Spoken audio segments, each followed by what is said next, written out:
Welcome back to HIS on the Road. We're here today with Rick Melero. We're out in Holiday, Florida. And Rick, I've got to ask you a question. After driving through this area, one of the things that comes to mind is what appeals to you and the group as investors of a town like this? What attracts you? What makes it profitable to pull you in here and to make you do? Because you've got a number of assets out in this area. Yeah, a few. You know, for this particular market, again, we have our feet on the ground. So we're very familiar with this area. There's a couple components that we look at in regards to the fundamentals of an investment when you're talking about single-family properties. One of the things that I like about it, number one, Holiday, Florida is still considered a bedroom community to Tampa. And so what that means is that people generally commute 40, 50 minutes to go to work in Tampa, and then they come back and live here. So what that allows us to do is, first of all, anytime you're in an area that's a bedroom community, prices are usually lower than in the actual city itself, which is the reason why those people are commuting, because you're getting a better bang for the buck somewhere else. One of the other things that we like about this place is that also every investment that we look at has to pass not only the muster for the investment strategy that we're applying, but we also have to have a plan B.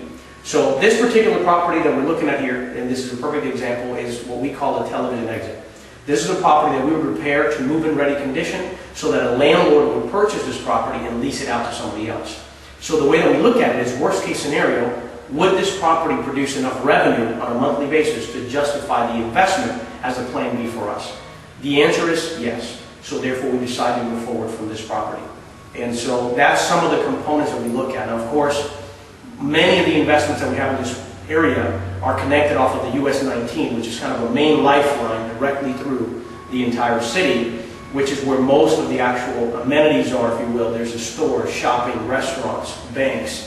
All of those areas are centrally located, and all of these communities that we're buying in tap into that artery, if you will, of the main road. And that's another big component we look for. Interesting.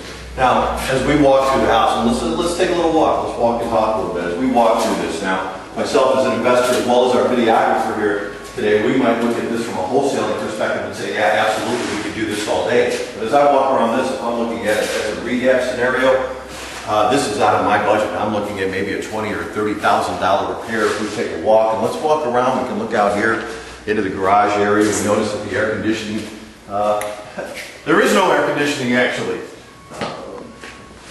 Just keep pan around and take it through here. Into the kitchen area, bathrooms, we're looking at naked floors, walls. One of the questions that I certainly have to ask from an investor standpoint of view is, to me, this is $20,000 or $30,000 that it would take, which does not make it feasible considering the area that you mentioned. Right. So what appeals to you about this, and how the heck are you going to get this done? Well, it goes into two things. For me, where most people, like what you just mentioned, they would walk into a house like this, and their first impression would be, oh my gosh, this house needs to be rebuilt, and it's probably better to build it than actually rehab it. One of the reasons why they do that is because of the fact that, number one, they don't have a crew. They don't have a system in place. They don't have the volume in place to be able to reduce your costs. When I look at a project like this, I get excited because I look at all of this mess that you see here, and what it does is it gives me a sense of value. In other words, I'm looking at a house that I can add value to, and by adding value with my improvements, I'm going to generate profits. Now, where you mentioned, most people would come to this house and think, oh man, this house needs $20,000, $30,000, $40,000 to repair. There's no way I could touch it. Well, you got to think about in volume. If we're doing 10 to 20 properties a month, and we're managing construction, and we have multiple crews doing this, we're very resourceful, so we move paint from one project to the next one, and so forth. So we save a lot of money in materials, so we save a lot of money actually in labor.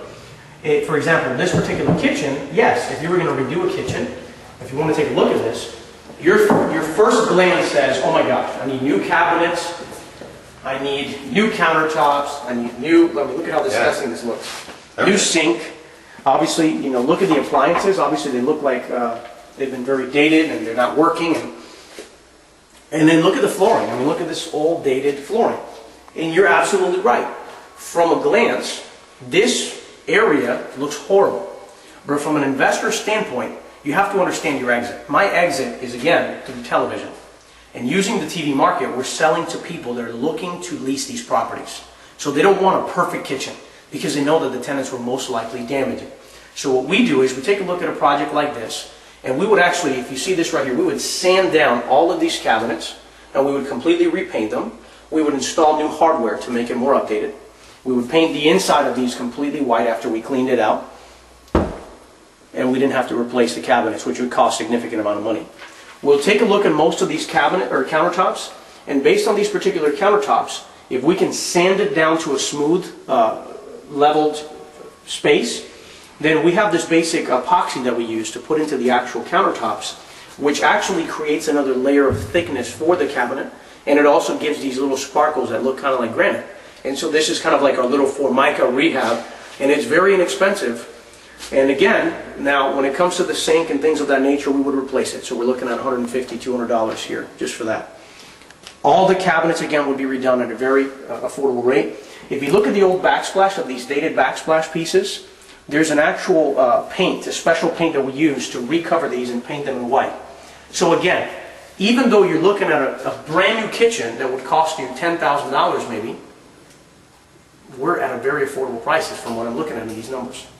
Flooring, we can play with linoleum here, we can do a couple of other things that are affordable. And the only thing that we would do is we would shop for used appliances so that we can remove these appliances and plug them in. So this is an example of a kitchen that most people would be extremely concerned about that is going to be within our budget. Now, to answer the question that we talked about earlier, the perception for this project is running at about $20,000, $30,000 based on what you see. Yeah. My actual numbers are $6,500, and that's including a used AC unit. That's amazing. So there is a significant difference in price, and that's because we pick and choose what it is that we're going to do in order to add the value. You look at these fans that are completely dated, and though this could probably be in a museum of dirt, these will be replaced. From here, obviously, as you can see, we have an actual clean canvas on the floor. We would just do a deep clean. We have because if you can smell the odor of cat urine, there's an actual bacterial type of fluid that we put in here that actually eats away all of the smell, and then we would put in flooring. In this case, a floor like this would probably cost me about $1,000 to put flooring throughout all the house. If I want to go into the wet areas and do a little linoleum, I might be at $300 by the time I'm done. And what's the square footage of this house? This house is very typical to the ones that we require in this area. They'll range anywhere from 850 square feet all the way up to about 1,100. The majority of them are 2-bedroom, 1-bath because that's what the year that they built these properties, that was the demand at the time. And so you have the majority 2 bedrooms, even though we do find some 3 bedrooms as well that we acquire. And of course, those are in higher demand.